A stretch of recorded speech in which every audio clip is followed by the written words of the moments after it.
ये गवर्नर साहब के एडीसी है और हमने ओएसडी है, आप एडीसी हैं और हमने डिमांड करी थी भाई या तो गवर्नर साहब आए, उनका एक प्रोटोकॉल होता है, गवर्नर साहब नहीं आते, हमेशा आते हैं कलेक्टर साहब। अगर गवर्नर साहब के ओएसडी खुद आए हैं ये तो बहुत अच्छी, ये बड़ी बात है समाज के लिए।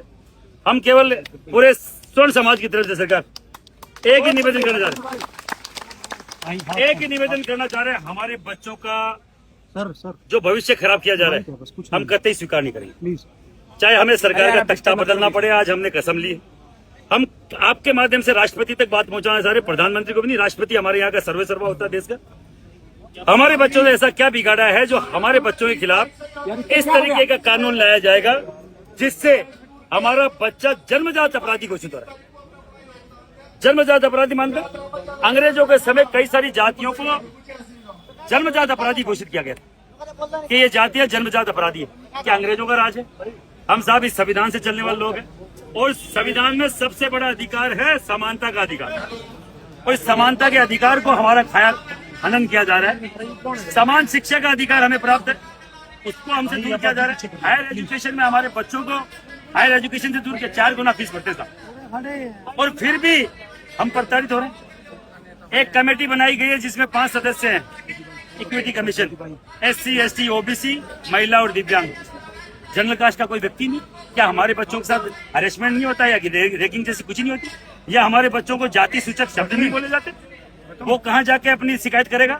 वहाँ उसको सुनने वाला ही कोई नहीं है। अगर उसके साथ मारपीट होती है, चाहे उसके साथ रैगिंग होती है, उसको सुनने वाला ही नहीं है। सबसे बड़ी बात डेफिनेशन ये है कि अगर वो SC ST OBC का कोई भी व्यक्ति गलत है, शिकायत भी करता है, तो उसके खिलाफ कोई कार्रवाई नहीं होगी। हमारे बच्चों के खिलाफ कार्रवाई होगी और 7 दिन में मैंडेटरी है कि उसके खिलाफ SC ST का मुकदमा दर्ज होगा, जेल जाएगा और बाकायदा रेस्टिगेशन होगा। किसी कॉलेज में एडमिशन नहीं होगा, और अगर किसी कॉलेज ने 7 दिन में कार्रवाई नहीं करी तो उस कॉलेज का उसका रजिस्ट्रेशन निलंबित हो जाएगा। इतने बड़े कानून, हमने ऐसा कौन सा गुनाह कर दिया हमारे बच्चों ने? 80 साल तक हमने तो किसी जाति बिरादरी के बच्चों को जाति पूत की मित्रता नहीं करी साहब, किसी ने नहीं करी आज तक। विद्या के मंदिर में इस तरीके का साहब कतई सही नहीं है, हम लोग इसको लागू नहीं होने देंगे। कहीं पे भी किसी भी स्तर पर जाना पड़े, आप राज्यपाल महोदय को हमारे ज्ञापन दीजिए कि राष्ट्रपति तक हमें पहुंचाएं और हमारे साथ न्याय करें। हम पूरे देश में जाएंगे सर। आपका जो भी ज्ञापन है वो गवर्नर साहब आगे फॉरवर्ड करते हैं।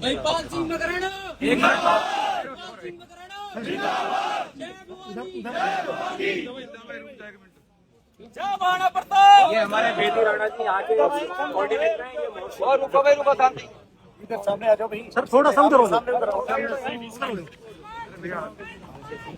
और सरकार हम लोग जो बोल, अरे रुक जाओ भैया, आपने जो जगह चिन्हित करी थी हम खुद आए, कोई बैरियर तोड़ने की कोशिश नहीं करी, कोई अनुशासनहीनता करने की कोशिश नहीं करी। हमारे वॉलेंटियर्स ने अनुशासन बनाए रखा था। तो पता ही नहीं क्यों ये प्रशासन ने बार बार, राजस्थान में हमारे साथ हुआ है, यहाँ भी हमें बोला गया 5 किलोमीटर पहले रुको। हम बोल रहे हैं आप जो जगह चिन्हित करेंगे वहां चले। हम यहाँ लाठी बाटा जंग करने नहीं आए। हमारे ट्रैक्टर वाले भाई लोग बोल रहे थे कि 1000 ट्रैक्टर चलेंगे, नहीं चलेंगे। अगर किसी को ट्रैक्टर से दिक्कत है हमें कोई हम नहीं, सभी का ध्यान रखना, किसी को असुविधा भी ना हो। साहब ये हमारी व्यवस्था है, ये हमारे टैक्स से बनी हुई चीजें, हम क्यों तोड़ेंगे? अनुशासित लोग है साहब, ब्राह्मण बढ़िया राजपूत, ये कायस्थ, ये ऐसी कौम नहीं है जो पत्थर मारती पे। गाली भी नहीं देते। हम क्यों गाली देंगे साहब किसी? तो ये सरकारें हम पे भरोसा करे, हम आगे भी जाएंगे, वहां भी भारतीय जनता पार्टी की सरकारें होंगी शायद, तो ये मैसेज भी कन्वे कराएं कि वो अपनी जगह खुद निश्चित। अगर हम गवर्नर हाउस तक आ जाते क्या फर्क पड़ जाता? हमारा भी सम्मान होता, आपका भी सम्मान होता, और अनुशासन से आते साहब। हमें तो अच्छा लगता है कि गवर्नर साहब आते बार जो हम बात बोल रहे हैं उसमें कमी नहीं होती। इसी वजह से डिले हो गए, नहीं तो हम पहले जल्दी भी आए। बहुत बड़े सरकार, आपका धन्यवाद है। ये राष्ट्रपति के नाम ज्ञापन है आप सबकी तरफ से। तैयार हो गया आप? और आपकी सहमति है क्या? हम लोग यही बोल के आए थे, ये नहीं कल को बोले कि भैया वहाँ क्या पा लिया, यहाँ पाने को कुछ नहीं है, पाने को दिल्ली में। करनी मात की